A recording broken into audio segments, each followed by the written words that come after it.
Assalamualaikum warahmatullahi wabarakatuh. Pada kesempatan hari ini saya akan mempresentasikan hasil makalah saya yang berjudul lemak. Jadi, lemak atau yang dikenal sebagai lipid berasal dari bahasa Yunani yang berarti lipos.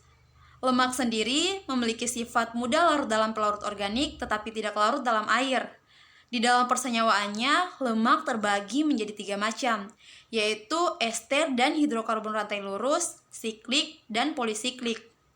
Dapat kita simpulkan bahwa lemak merupakan salah satu zat yang dibutuhkan oleh tubuh.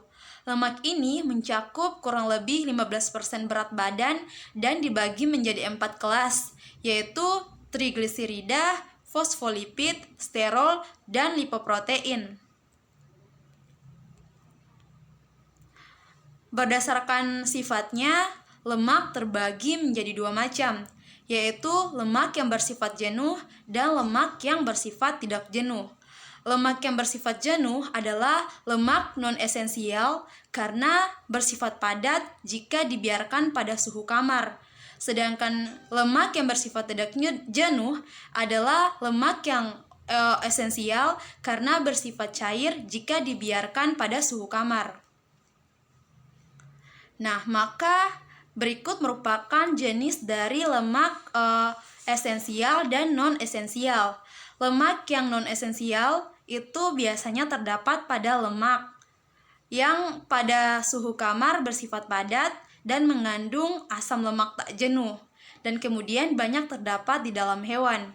Sedangkan minyak merupakan bagian dari asam lemak tak jenuh, di mana dia bersifat cair pada suhu kamar dan mengandung asam lemak tak jenuh, kemudian banyak terdapat di dalam tanaman. Nah, berikut ini merupakan contoh dari struktur lipid atau lemak. Yang pertama adalah gliserol fosfolipid.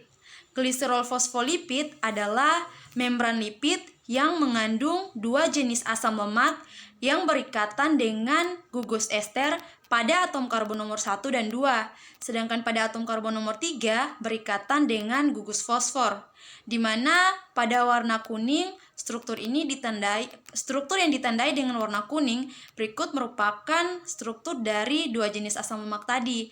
Sedangkan struktur yang ditandai dengan warna biru itu merupakan gugus ester. Sedangkan struktur yang ditandai dengan warna ungu itu merupakan gugus fosfor. Jadi gugus fosfor ini telah memiliki kepelaran paling tinggi karena telah berikatan dengan gugus ester sehingga membentuk struktur fosfoliester. Kemudian terpena. Terpena banyak dihasilkan dari tanaman dan tumbuhan, biasanya ditemukan di dalam tanaman getah dan vakuola selnya. Nah, dan kemudian ada asam nukleat. Asam nukleat adalah makromolekul kompleks berbobot molekul tinggi dan mengandung informasi genetik. Sedangkan steroid atau yang biasa kita kenal sebagai obat steroid adalah obat yang bisa membesarkan otot pada pria.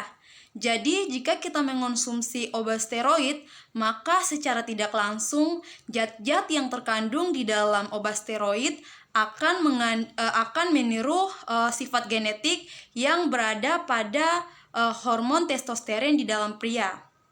Nah, dan yang terakhir yaitu nukleotida. Nukleotida adalah senyawa organik yang terdiri dari 1 nukleosida dan 1 gugus fosfat. Nukleotida ini banyak berperan dalam menyusun DNA dan RNA pada makhluk hidup. Nah, sekian presentasi dari saya. Kurang dan lebihnya saya mohon maaf. Wabillahi taufiq wal hidayah. Wassalamualaikum warahmatullahi wabarakatuh.